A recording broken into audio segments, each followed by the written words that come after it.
भारतीय संस्कृति में या हिंदू संस्कृति में सदैव से ही गुरु शिष्य परंपरा का एक महत्वपूर्ण स्थान रहा है। आज का जो अवसर है, आज चूँकि गुरु पूर्णिमा है और इसको हम बुद्ध पूर्णिमा के नाम से भी जानते हैं। कुछ लोग इसको महर्षि वेदव्यास के जन्मदिवस होने के कारण से व्यास पूर्णिमा भी कहते हैं। तो आज इस वीडियो का उद्देश्य आप सभी को इस बात से परिचित कराना है कि गुरु पूर्णिमा, बुद्ध पूर्णिमा या व्यास पूर्णिमा किस उपलक्ष्य में मनाई जाती है और इसके पीछे भारतीय परंपरा में क्या क्या कहानियाँ विद्यमान हैं।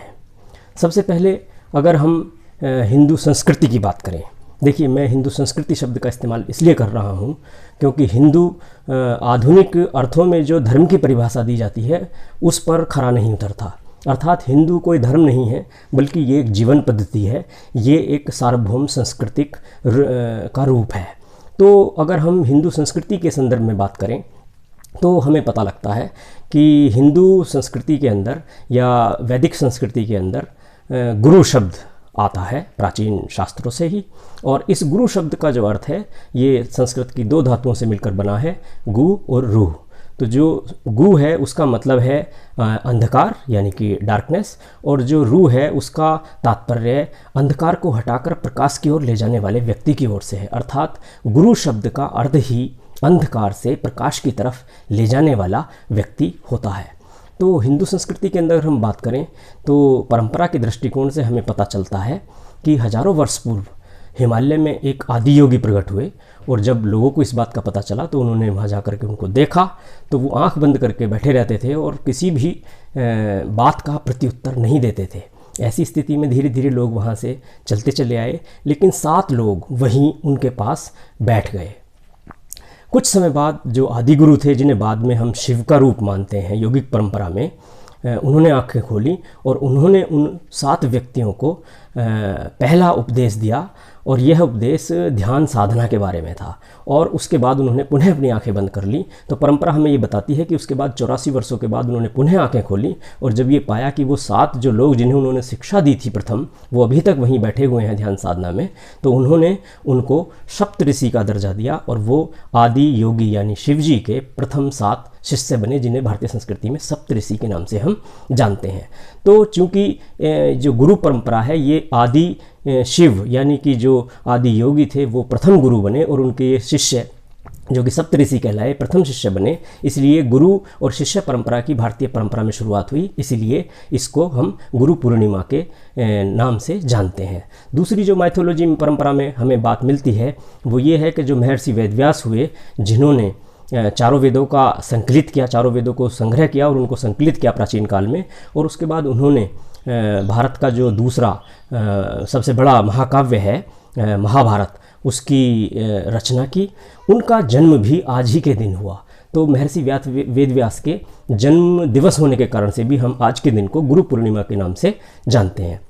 इसके बाद हमें पता लगता है कि जो भगवान बुद्ध जो कि 6वीं शताब्दी ईसा पूर्व में हुए, उनका जन्म भी आज ही के दिन हुआ था। ये बैसाख मास की पूर्णिमा जो आज है, इसी बैसाख मास की पूर्णिमा के दिन 563 ईसा पूर्व में भगवान बुद्ध का जन्म हुआ था, और बाद में उनको हिंदू परंपरा में विष्णु का नवा अवतार घोषित किया गया। और ये घोषणा विष्णु पुराण में है, भागवत पुराण में है, गरुड़ पुराण में भी है, अग्नि पुराण में भी है और नारद पुराण में भी है। अर्थात विष्णु के नवे अवतार के रूप में बुद्ध को हिंदू परंपरा में स्वीकार किया गया, संस्कृति में स्वीकार किया गया। इसके बाद हम जो दूसरी परंपरा भारत में देखते हैं वो बौद्ध धर्म से संबंधित है। जैसा कि मैंने अभी जिक्र किया कि जो कपिलवस्तु के शाक्य राजा थे शुद्धोधन, उनके यहाँ भगवान बुद्ध का जन्म हुआ था और इनका नाम राजकुमार सिद्धार्थ गौतम था। बाद में आप जानते हैं कि इन्होंने तपस्या की और ज्ञान प्राप्त हुआ, उसके बाद ये महात्मा बुद्ध कहलाए। तो महात्मा बुद्ध जो कि बौद्ध धर्म के प्रवर्तक थे, उनके विषय में 3 बात बड़ी महत्वपूर्ण है बौद्ध धर्म के अनुयायियों के हिसाब से और हिंदू संस्कृति के अनुयायियों के हिसाब से। वो ये है कि आज ही के दिन, बैसाख की पूर्णिमा के दिन ही उनका जन्म हुआ था लुम्बिनी नेपाल में। आज ही के दिन उन्हें ज्ञान की प्राप्ति हुई थी सारनाथ के पास, और आज ही के दिन उनकी मृत्यु हुई थी, जिसे बुद्ध परंपरा में महापरिनिर्वाण के नाम से जानते हैं। तो एक प्रकार से भगवान बुद्ध से संबंधित 3 महत्वपूर्ण घटनाएं, अर्थात उनका जन्म, दूसरा उन्हें ज्ञान की प्राप्ति, और बुद्धत्व की प्राप्ति, और तीसरा उनका मृत्यु यानी कि महापरिनिर्वाण भी आज ही के दिन हुआ था। तो इसलिए भगवान बुद्ध के जो अनुयायी हैं वो चाहे साउथ एशिया में हो, दक्षिण एशिया में हो, केंद्रीय मध्य एशिया में हो, सभी जगह, भारत में हो, नेपाल में हो, सभी जगह भगवान बुद्ध के इस आज के दिवस को, चूँकि 3 घटनाएं उनके जीवन से जो महत्वपूर्ण है वो जुड़ी हुई हैं, तो आज के दिन को बुद्ध पूर्णिमा के रूप से हम मनाते हैं। और जैसा कि पुराणों में घोषित किया गया है कि भगवान बुद्ध का नवा अवतार था विष्णु का स्वरूप, तो यानी कि विष्णु जी का अवतार था नवा भगवान बुद्ध का जीवन। तो दशरथ जातक में भी स्वयं भगवान बुद्ध ने जो कहानियाँ बताई हैं, उनके द्वारा जो डिस्क्रिप्टिव दिए जाते हैं, उसमें बताया गया है कि वो स्वयं राम का स्वरूप है। तीसरी जो भारतीय परंपरा है वो जैन धर्म की परंपरा है। इसका भी उदय 6वीं शताब्दी ईसा पूर्व में हुआ। जैन धर्म की परंपरा के हिसाब से आज से ही यानी वैशाख मास के इस पूर्णमासी के दिन से ही चातुर्मास का प्रारंभ होता है। इस चातुर्मास में जैन मुनि एक ही स्थान पर रहते हैं और अपना जो धार्मिक क्रियाकलाप है उनको संपादित करते हैं।